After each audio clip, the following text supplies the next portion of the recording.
হরে কৃষ্ণ, সকলকে দণ্ডবত প্রণাম। তো আসুন আমরা শ্রী গুরুদেবের কৃপায়, শ্রী রাধা গোবিন্দের কৃপায় আমরা কৃষ্ণ কথায় আসি।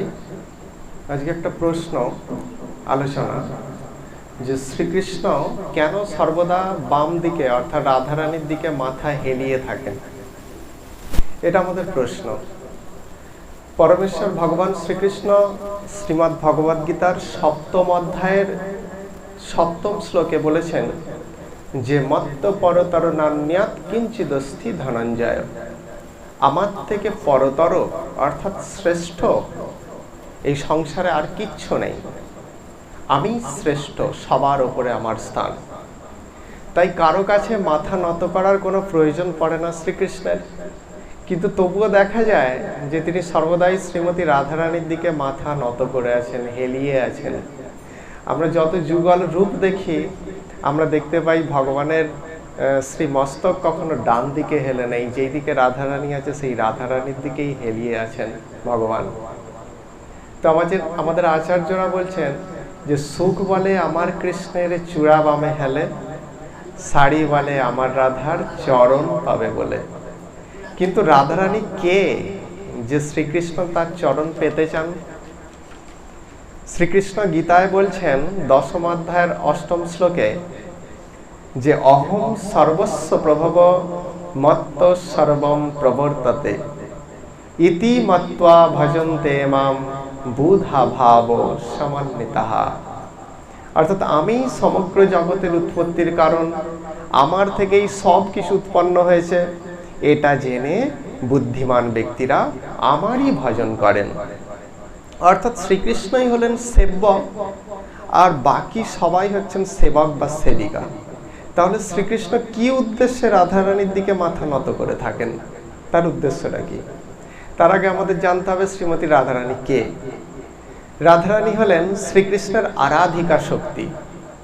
শ্রীকৃষ্ণ ও রাধারানীর মধ্যে কোনো পার্থক্য নেই, দুইজনেই অভিন্ন। রাধারানী হলেন শ্রীকৃষ্ণের প্রেমের মূর্ত প্রকাশ, তিনি হলেন প্রেম তত্ত্ব।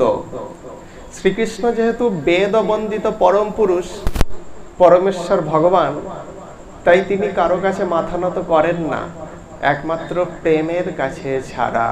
তিনি একমাত্র প্রেমের কাছেই মাথা নত করেন। কারণ কি? কারণ প্রেমকে আশ্রয় করেই জীব তাকে প্রাপ্ত হতে পারেন। শ্রীকৃষ্ণ সর্ব ঐশ্বর্যপূর্ণ পরমেশ্বর ভগবান, তবুও যেন তিনি প্রেমের ভিখারি।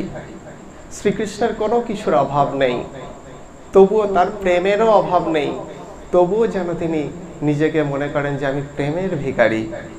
যেমন কোটি কোটিপতি ব্যক্তি, সে জানে যে আমার কোটি কোটি কোটি টাকা আছে, তবুও সে অর্থের পিছনে ছোটে, কারণ অর্থের প্রতি তার সম্পূর্ণ আসক্তি থাকে বলে। ঠিক সেরকম ভগবান শ্রীকৃষ্ণ হচ্ছেন প্রেমে পরিপূর্ণ, তবুও তিনি মনে করেন যে আমার যেন এটারই অভাব, প্রেমের যেন অভাব। তিনি যেন প্রেমের ভিখারি, তিনি কেবল একটু ভালোবাসার ভিখারি, তিনি ভালোবাসাই চান। তাই তিনি তার হৃদয়ের সমস্ত ভালোবাসা শ্রীকৃষ্ণ চরণে নিবেদন করতে পারেন। যিনি পারেন এটা, শ্রীকৃষ্ণ তার বশীভূত হয়ে যান। যিনি তার হৃদয়ের সমস্ত ভালোবাসা বা প্রেমটা ভগবান শ্রীকৃষ্ণকে নিবেদন করতে পারেন, শ্রীকৃষ্ণ তার বশীভূত হয়ে যান। শ্রীকৃষ্ণ মনে করেন যে তিনি সেই প্রেমিক ভক্তের কাছে ঋণী। ঠিক যেমন কেউ যদি আমাদের থেকে অনেক টাকা পান, তবে তার সামনে আমরা দাঁড়ালে আমাদের মাথা নত হয়ে যায়, তাই না? আমাদের মাথাটা নত হয়ে যায়। অর্থাৎ কি ভেবে? এই ভেবে যে আমি এখনো সেই ব্যক্তির ঋণ শোধ করতে পারলাম না, এই ভেবে সেই ব্যক্তির কি করা হয়? এই ভেবে সেই ব্যক্তির যে সেই ব্যক্তির আমি এখনো ঋণ শোধ করতে পারলাম না। ঠিক সেই রকমই শ্রীকৃষ্ণ মনে করেন যে রাধারানীর প্রেমের ঋণ আমি শোধ করতে পারলাম না বা এখনো শোধ করতে পারছি না। এই ভেবেই তার প্রতি বিনত আনন হয়ে যান শ্রীকৃষ্ণ।